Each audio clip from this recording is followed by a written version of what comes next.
Кто не хочет или боится, свободен. Никого не держу. До свидульки и пошли вон.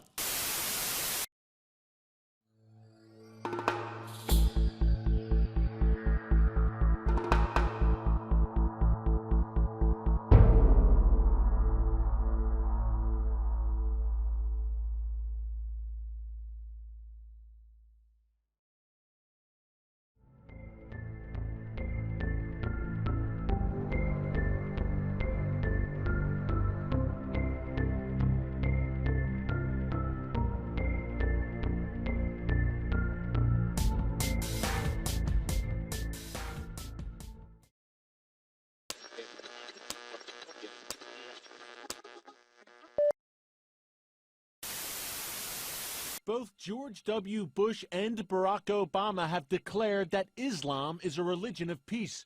Anjem Chowdhury begs to differ. You can't say that Islam is a religion of peace, because Islam, it does not mean peace. Islam is means Islam submission. So the Muslim is the one who submits. You know, there's a place for violence in Islam. There's a place for jihad in Islam. I believe that those terrorists that want to do harm to others are applying the true Islam that was practiced by Muhammad and his followers in the early stage of Islam. The Quran is full of, jihad is the most talked about duty in the Quran after Tawheed, belief. Nothing else is mentioned more than the topic of fighting. We are told Islam means salam, means peace. In fact, the Quranic definition does not mean that. Islam, Muhammad said, بُعِثْتُ بِالسَّيْفِ أُمِرْتُ أَنْ أُقَاتِلَ النَّاسِ. I have been sent with a sword. I have been sent to fight and kill people until they recite the Islamic creed. That doesn't sound like peace, does it? So it is not peace.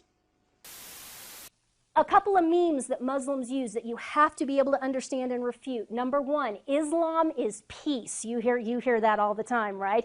Oh, Islam is peace, Islam is peace.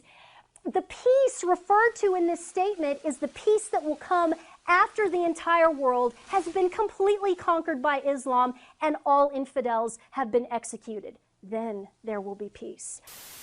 Muslim organizations worldwide often declare that Islam is a religion of peace. But what does that really mean? It seems easy for a Muslim to quote a peaceful verse from the early parts of the Quran, while, by following the principle of taqiyya, neglecting to mention the fact that it has been officially abrogated by later, more violent verses. According to the Quran, the world will be at peace only when Islam and Sharia reign in every country, and never until then. The fact is that Islam is many things, many, many things. But to say it's a religion of peace is nonsense. It's to ignore reality. It's to ignore very difficult but necessary facts, not paradigms, but facts. To say that Islam is a religion of peace is to say something based entirely on hope. It's to elevate a hope into truth. And I hope, as you all know, history teaches us that's a very bad thing to do. Thank you. Wenn man sich einfach nur kritisch mit der Geschichte auseinandersetzt, mit Mohammeds Leben, mit der islamischen Lehre, mit der Geschichte, wenn man sich mit diesen Fakten auseinandersetzt, wirklich erwiesene Fakten, die sowohl von christlicher wissenschaftlicher Seite als auch von muslimischer wissenschaftlicher Seite dargestellt werden, wenn man sich mit diesen Fakten auseinandersetzt, dann ist es wirklich verblüffend, danach noch zu glauben, dass der Islam eine friedliche Religion ist. Ich sehe nur ein wirklich taktisches Vorgehen der muslimischen Funktionäre, die derartige Wahrheiten gerne ausblenden, um, ich sage mal, der christlichen Gesellschaft eine Schlaftablette zu verpassen, sodass sie dann die Islamisierung Europas verschlafen, im wahrsten Sinne des Wortes. Verschlafen durch eine trügerische, falsche Darstellung und durch das Verblenden der ganzen Wahrheit. Das ist Teil der Strategie zur Islamisierung Europas. Islam is a religion and a political system that dictates that one must carry out warfare against unbelievers until they either convert or submit. And this is the justification that the terrorists around the world are using for what they're doing. And that justification is based on core elements of Islamic tradition. That being the case, it's very difficult for moderate Muslims, peaceful Muslims, to stand up within the Islamic community and to say this is not part of Islam. They only do so out of conscious deception, intending to mislead Westerners in accord with the Islamic doctrine of taqiyya or religious deception, or they do so on the basis of simply being unaware of what Islam actually teaches. But Islam not only has a pious dimension, but it also has a political dimension, a complex system of laws, a political philosophy on how society should be organized.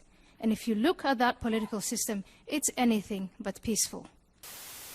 In Islam, the separation between temporal, secular, and religious power is not only impossible, it is heretical. Only in the complete blending of all aspects of human activity and all aspects of political and legal functions of the state can we have the caliphate, the properly organized state that is pleasing to Allah. Tutaj też opierając się na słowach jednego z misjonarzy, którego niedawno spotkałem, przepracował ponad 30 lat na Bliskim Wschodzie, on powiedział wprost, islam jest złożonym systemem polityczno-społeczno-ekonomiczno-religijnym, czyli te wszystkie elementy się zazębiają.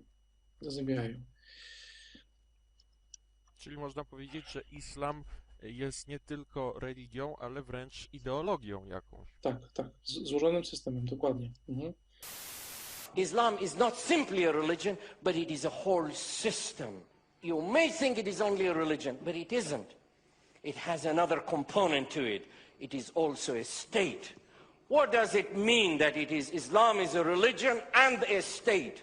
It means that it is a whole system. In other words, if you were to imagine your life, because what we are now talking about is life and religion.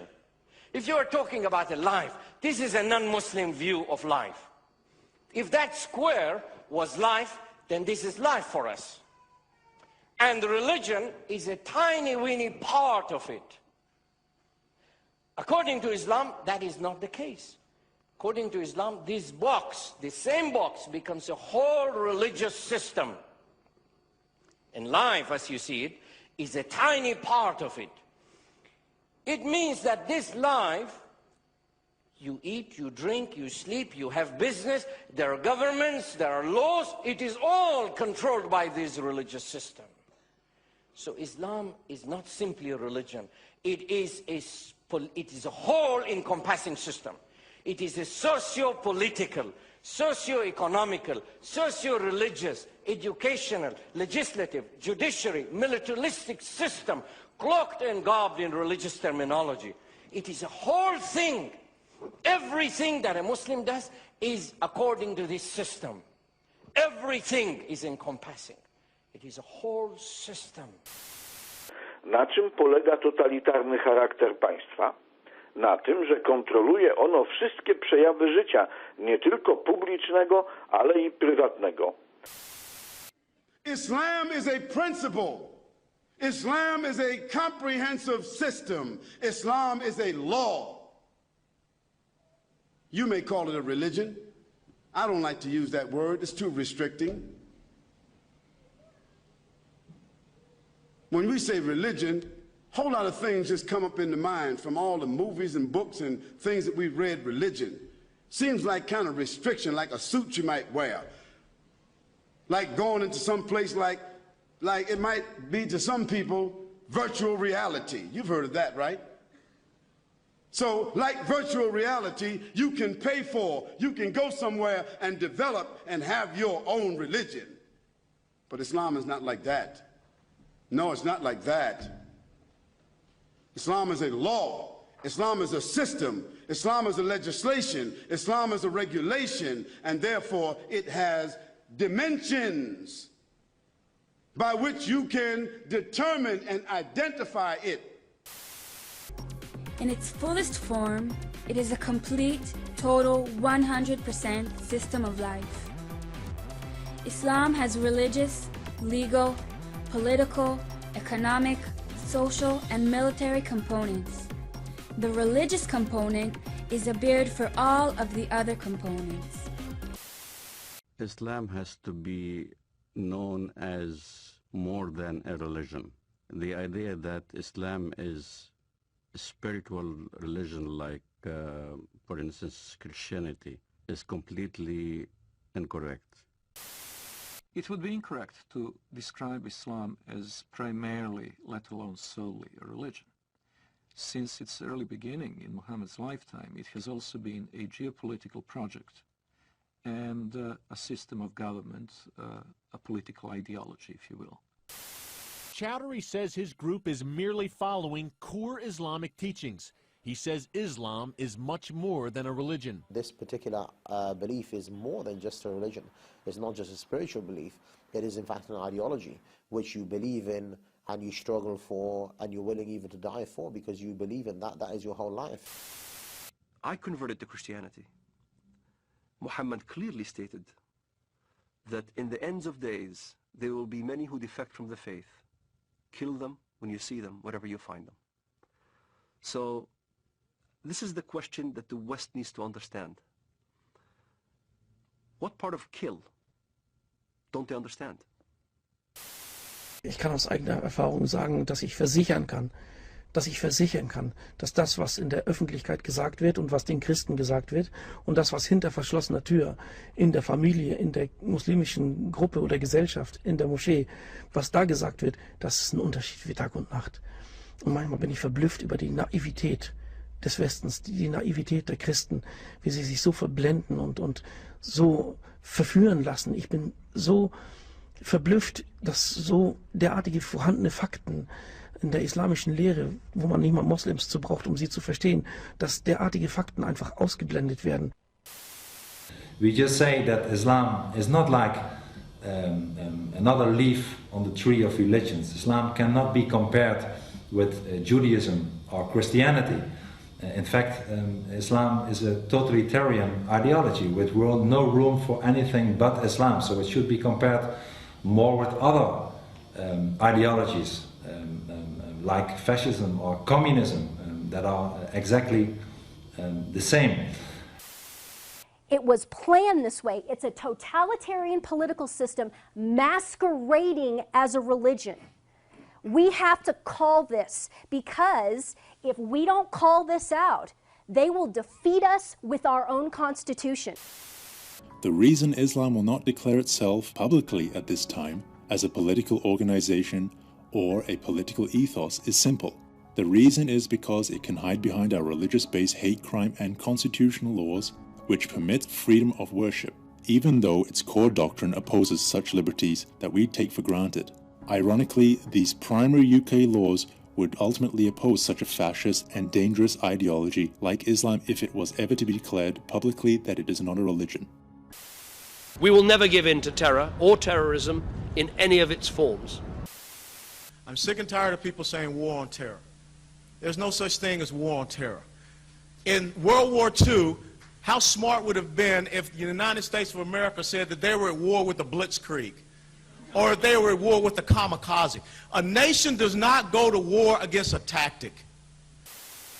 We are fighting against a political, authoritarian, supremacist ideology. A nation goes to war against an ideology. And that's what we've been talking about here today. We've been talking about the fact that we are against something that is a totalitarian, theocratic, political ideology, and it is called Islam. This is not about Muslims. Because just the same as in Nazi Germany, not every German was a Nazi.